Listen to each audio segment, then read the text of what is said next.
Hello you all. Excellence maths academy में आपका स्वागत है। इसके पहले के वीडियोस में हमने टाइप्स ऑफ मैट्रिसेस सीखा।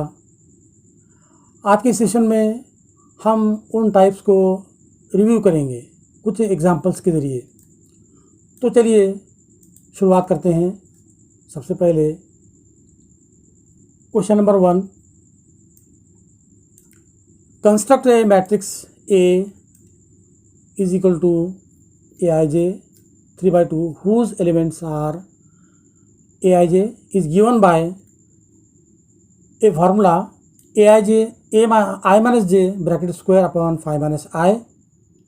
ये एक फार्मूले के ज़रिए हमको क्या करना है, एक 3/2 ऑर्डर की एक हमको मैट्रिक्स कंस्ट्रक्ट करना है। तो चलिए हम शुरुआत करते हैं। सबसे पहले we write general form of 3/2 order matrix as follows. हमको क्या करना है, एक 3/2 ऑर्डर की एक मैट्रिक्स का जनरल फॉर्म सबसे पहले हम लिखेंगे। तो A इज इक्वल टू, अब इसके elements A11 A12 A21 A22 A31 A32, ये एक 3/2 ऑर्डर की जनरल मैट्रिक्स है। अब इनमें जो बारी बारी से एक एक एलिमेंट्स को की वैल्यू हम इवेलुएट करेंगे।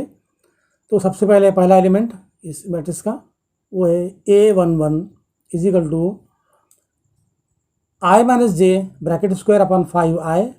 यहाँ पर हम देखते हैं कि i की वैल्यू 1 है एंड j की value it is also 1। So 1 minus 1 bracket square upon 5 minus 1। तो 0 square means 0 upon 4। 0/4 is equal to 0। हम जानते हैं कि 0/4 यानी न्यूमरेटर 0 है और डिनोमिनेटर में चाहे कितनी बड़ी भी अगर उसकी डिजिट रहा तो भी उसकी वैल्यू हम जानते हैं कि 0 होती है। तो इस तरह से पहले एलिमेंट हमको मिला है, यहाँ पर हमको हासिल हुआ 0। अब उसके बाद सेकंड एलिमेंट हमारा है A12।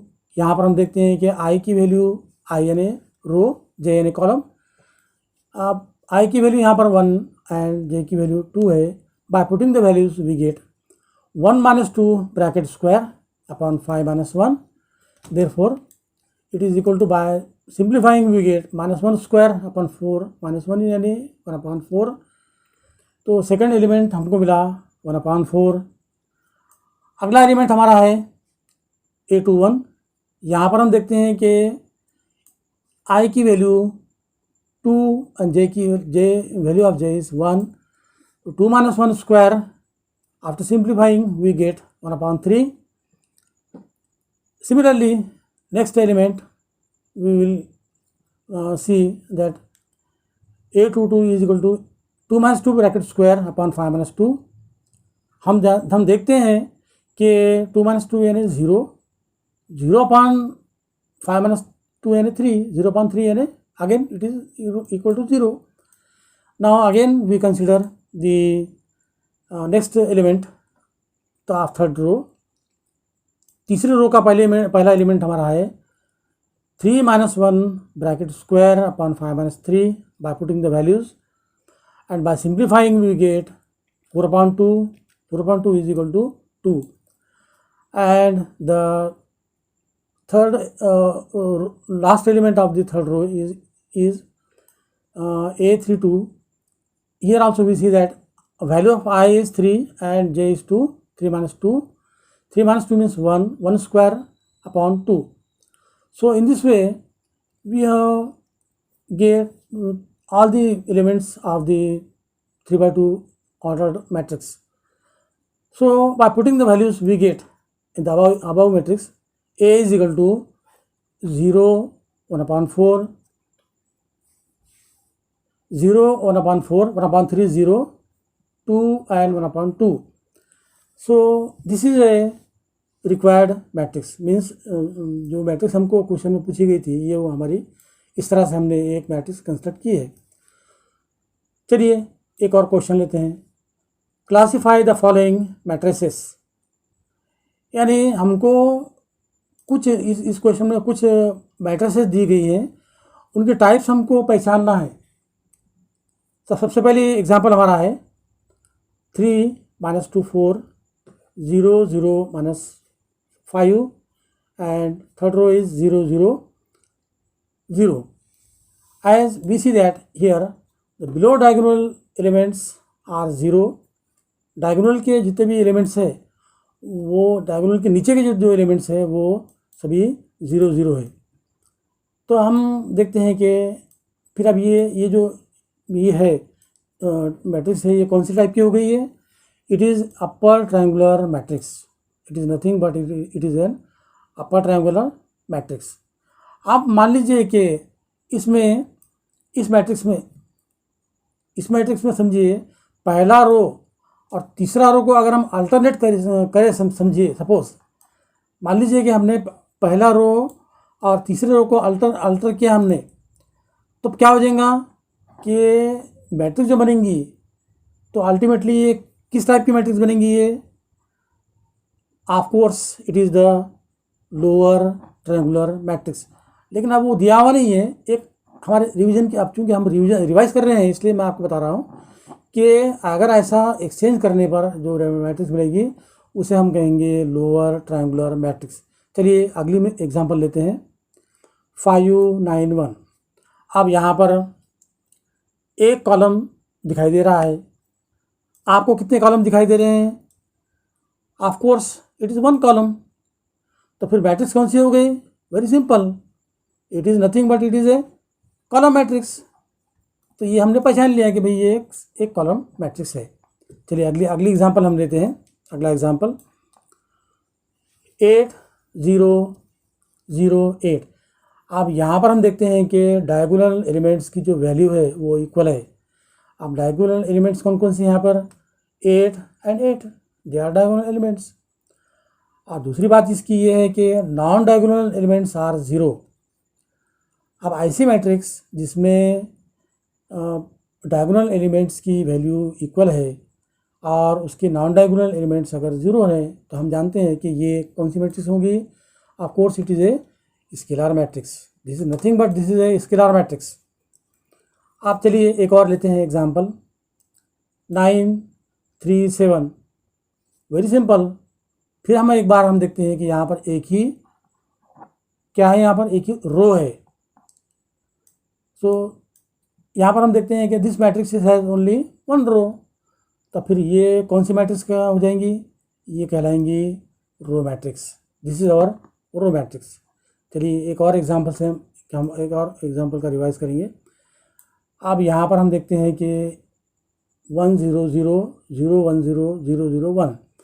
यहाँ पर हम देखते हैं कि डायगोनल एलिमेंट्स जो है वो यहाँ पर 1 है और नॉन डायगोनल एलिमेंट्स 0 है।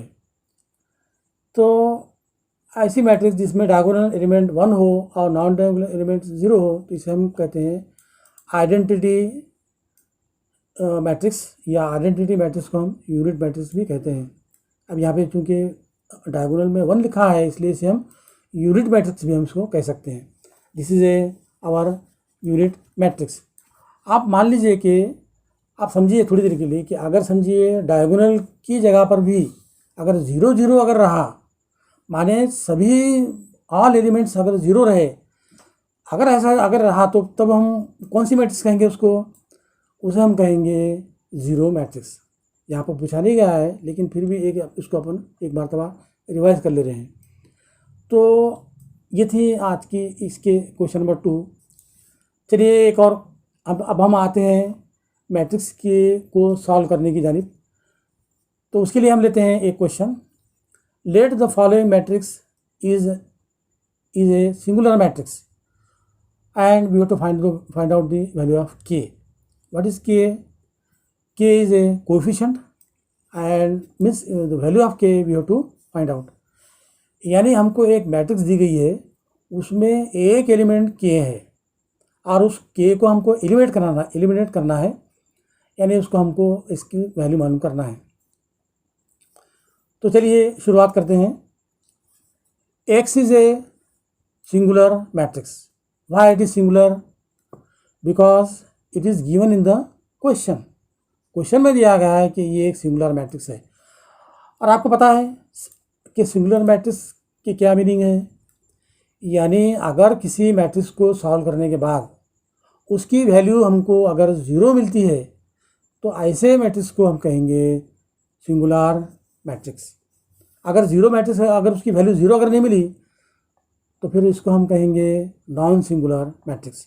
अब चूँकि ये एक सिंगुलर मैट्रिक्स है, हमको क्वेश्चन में ही कंडीशन दी गई है कि ये एक सिंगुलर मैट्रिक्स है, means we have to take the value of this matrix is as zero. X is singular matrix, therefore mod x is equal to zero. अब चलिए हम इसको सॉल्व करना शुरू करते हैं। अब हम पहली बार ये सॉल्व कर रहे हैं, इसलिए मैं आपको थोड़ा डिटेल बताता हूँ। लेकिन इसके बाद जब कभी हम सॉल्व करेंगे इसको थोड़ा सा शॉर्ट में सॉल्व करेंगे। तो चलिए शुरुआत करते हैं। इसमें हम देखते हैं कि पहला जो रो है, पहले रो के जो एलिमेंट है दे आर वेरी इंपॉर्टेंट, और यहाँ पर जो तो ऑब्जर्वेशन इज़ वेरी इंपॉर्टेंट। अब हम देखते हैं कि पहले रो में 3 एलिमेंट्स पाए जाते हैं। पहला एलिमेंट है 4, सेकंड है 3 एंड थर्ड 1। सबसे पहले हम क्या करेंगे कि पहला रो का पहला एलिमेंट लेंगे। अब पहला एलिमेंट लेने के बाद हम क्या करेंगे कि पहली रो और पहला कॉलम के जो एलिमेंट्स हैं उसको छोड़ देंगे। अब छोड़ने के बाद बच रहा क्या, हम देखते हैं कि K191 ये हमको बच रहा है। अब हमको क्या करना है कि इसकी क्रॉस मल्टीप्लिकेशन डिफरेंस के फॉर्म में लिखना है हमको। समझे, आपके समझ में आ रहा ना कि पहली रो पहला कॉलम को छोड़कर बाकी जो एलिमेंट्स बच जाएंगे, 4 एलिमेंट जो बचेंगे उनको क्रॉस मल्टीप्लिकेशन के डिफरेंस के फॉर्म में हमको लिखना है। तो आप देखिए बच रहा है K multiplied by 1 minus 9 into 1। इसी तरीके से अब सेकंड एलिमेंट हमारा है 3, इसको लेंगे माइनस में, सेकंड जो ब्रैकेट आएगा वो माइनस में आएगा, -3। अब क्या करते हैं कि सेकंड एलिमेंट -3 है, तो 3 है सेकंड एलिमेंट। अब हम क्या करेंगे कि पहली रो और दूसरा जो कॉलम है इनको छोड़ देंगे। अब छोड़ने के बाद जो एलिमेंट्स बच जाएंगे उनके क्रॉस मल्टीप्लिकेशन के डिफरेंस में एक नया ब्रैकेट बनाएंगे। अब यहाँ हम देखते हैं कि पहली रो और सेकंड कॉलम को छोड़ने के बाद जो एलिमेंट्स बच रहे हैं उसकी क्रॉस मल्टीप्लिकेशन इस तरह होगी, 7 multiplied by 1 minus 10 multiplied by 1। Simple, ये आ गया। अब इसी तरीके से हम देखते हैं कि फर्स्ट रो का थर्ड एलिमेंट है 1, ये आएगा +1 +1। अब मान लीजिए अगर यहाँ पर नेगेटिव 1 रहता तो फिर यहाँ पे हमको -1 लेना होता। अब लेकिन वहाँ पर जो तो +1 है तो यहाँ पर भी +1 ही आएगा। अब हम जानते हैं कि फिर वही प्रोसीजर हमको यहाँ अप्लाई करना है कि first row and third column ये छोड़ देंगे। अब जो बाकी जो 4 एलिमेंट्स बचेंगे, यानी कौन से 4 एलिमेंट्स बच रहे हैं यहाँ पर, 7, K, 10 and 9। So we will cross multiply and we will write in the form of difference. So 7 into 9 minus 10 into K, and as the given matrix is a singular matrix, it is equal to 0. अब ये आ गया। अब हम क्या इसको सिर्फ क्या करना है, सिंप्लीफाई करना है। तो आ जाएगा 4 K minus bracket K minus 1 -3 bracket 7 minus 10 plus 1 bracket 63 minus 10K is equal to 0। इसको और सिंप्लीफाई करते हैं तो हमको मिलता है 4K minus 36 plus 9 plus 63 minus 10K is equal to 0। Therefore again we will simplify, 36 minus 6K is equal to 0। Therefore 36 is equal to 6K और 6K is equal to 36। इसको हम ऐसे भी हम इसको लिख सकते हैं। अब यहाँ पर हम देखते हैं कि 6K is equal to 36 means what, 6 times of K, the value of 6 times of K is 36। It is very simple. Therefore value of a K is equal to 6। So here we have concluded the value of K as 6। मैं आशा करता हूँ कि आज का जो types of matrices का जो review है ये आपको समझ में आया होगा। अगर आपको हमारा चैनल अच्छा लगे तो इसे लाइक कीजिए, इसको शेयर कीजिए और हमारे चैनल को आपने अभी तक सब्सक्राइब नहीं किया हो तो इसे फ़ौरन सब्सक्राइब कर डालिए। तो चलिए मिलते हैं अगले सेशन में, तब तक के लिए थैंक यू सो मच।